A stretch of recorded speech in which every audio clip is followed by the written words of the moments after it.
When choosing to become a domestic diva, there's a few supplies that you're going to need to have in order to start on your trek.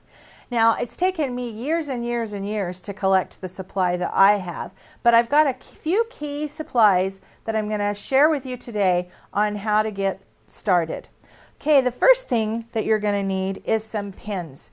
Now, this is one entire set of pens that I purchased several years ago. If you can't afford a great big set of 36, then start with a set of 6 and they'll work just great. Just get the primary colors and you're off and racing. And then as you can afford it, you can add a few here and there till you have a whole bunch of different colors plus different thicknesses of tips, fine tip, thick tips, chisel tips. They come in a variety of sizes and you can choose what you want to purchase. The other thing that you're going to need to have is some glue. Now, I love my glue gun. You can see it's been used over and over and over again. This is a go-to tool all the time. But it's not the only glue that you should have.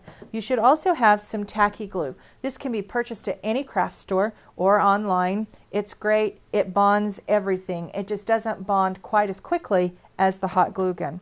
The other type of glue that I use all the time is a glue stick. And these can just be purchased even in your grocery store for just pennies. They're not very expensive.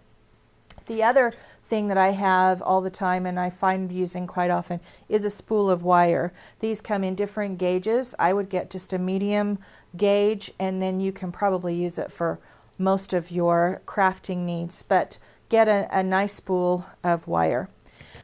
Another supply you need is a good pair of scissors.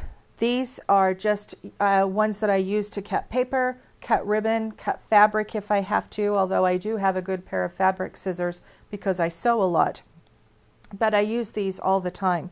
But I also have several pairs of crafting paper scissors that make those beautiful borders across your paper. Start with a couple and then build up over the years until you have a nice selection. But a nice pattern pair of scissors, you can use it repeatedly, adds a whole lot of personality and prettiness to whatever it is you're making. So get a couple of those. Now the other thing that you're also going to want is to start investing in some painting supplies. I have purchased a good pair of paintbrushes. I bought these many years ago, and if you invest in a nice set, they will last you a long time. You can purchase a nice set for probably only about $10. You can purchase a cheap set for $3 or $4 and you're going to have to replace them over and over again. So my suggestion would be to invest in a nice set of paintbrushes and then you'll be able to enjoy them for a long time. The other thing I use are the foam paintbrushes. I use these all the time, but I never buy them at regular price. I wait until they're 10 for $1 and then I buy like $6 or 60 of them to keep on hand because I use them for glue, I use them for painting, I use them for stenciling, I use these for all kinds of things. And you're going to need some paint. I also never buy paint at regular price. Most of the craft stores will quite often put their toll paints on sale for $2 for $1, sometimes $3 for $1, and when you're really searching, you can get them for $4 for $1 a couple of times a year. So when I get that price, I go in and I stock up and I buy several bottles of different colors. Then I always have paints on hand. And then one thing that I always have around the house is a clear top coat. Most everything I paint, I'm going to put a clear top coat on. It seals that color and gives it a nice gloss, and this is really worth investing in. Another tool that I would never be without is my utility knife, my craft knife. This makes crafting so much easier. It comes with, this particular model comes with a lid, or you can sometimes find the retractable ones, which are also good. They're very sharp, so be careful, but they're also very, very useful. And every domestic diva should have a craft knife. So behind me, I have my supply of paper. Now, I've got several reams of paper back there, and it's taken me a lot of years to collect that supply. But I started with just a few pieces here and a few pieces there. buy it when it's on sale, when it's on clearance, and build up that supply so that you have pretty much every color that I could possibly imagine using. And so that's really nice to have. But start with just a few basic colors like white, some black, maybe some red and green, and some holiday colors, so that you always have just a few pieces of paper in order to make some crafts that are specific to holidays, celebrations, that type of stuff. And when purchased just at the craft store, you can get them for three or four for $1, and it's not super expensive. The other thing I also have is the 12 by 12 pieces of cardstock and scrapbook paper.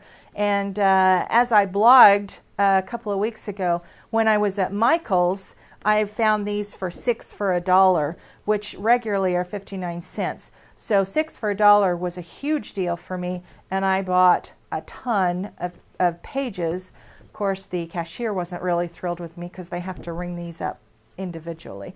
But I got a great deal and I was thrilled. And so you can just buy these a little bit at a time as well. Start with your favorite colors and go from there. I always have popsicle sticks around. I do not know what this little bag of popsicle sticks came in, but I'm sure it was a bag of caramels or something, and I keep these because I use these not only as the craft project itself, but also in order to make crafts. I use these to mix paints, to spread lacquer on different projects that I'm working on. It's always great to have some popsicle sticks around. The other thing I buy, again on sale or on clearance, are stickers and paper embellishments.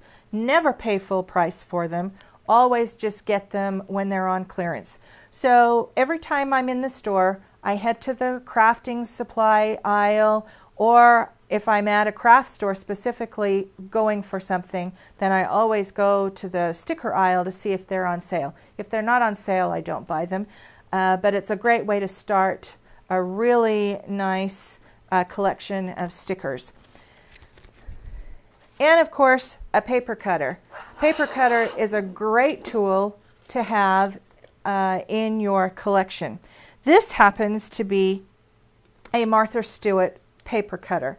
Now, in a couple of the magazines that I get, I always get Martha Stewart craft supply coupons for 40 or 50% off a specific or a craft supply or one craft item.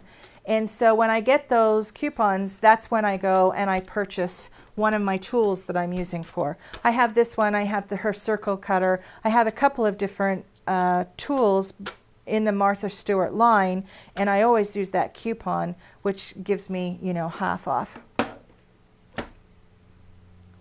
And another thing that I collect is buttons.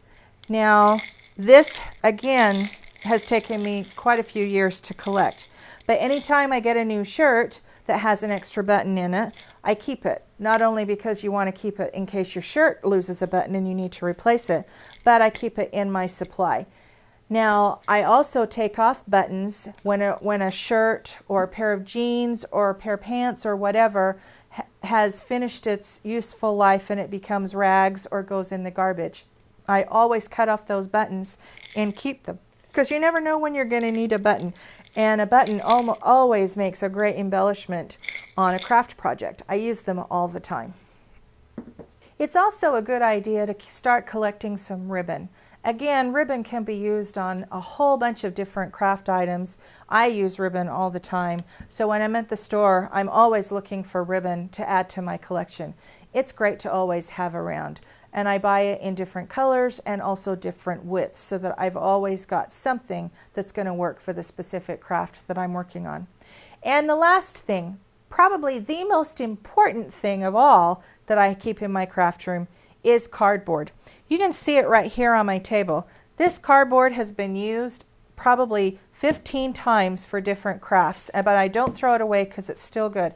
I always cover my surface with cardboard in case I'm going to spill something, get something on my tabletop. I really don't want to ruin my tabletop. So I always have cardboard around to keep underneath the crafts that I'm working on. It's a great way to save your nice furniture so that it's not ruined when making your crafts. So these are just a few of the supplies that I think any domestic diva should have in her craft supply closet.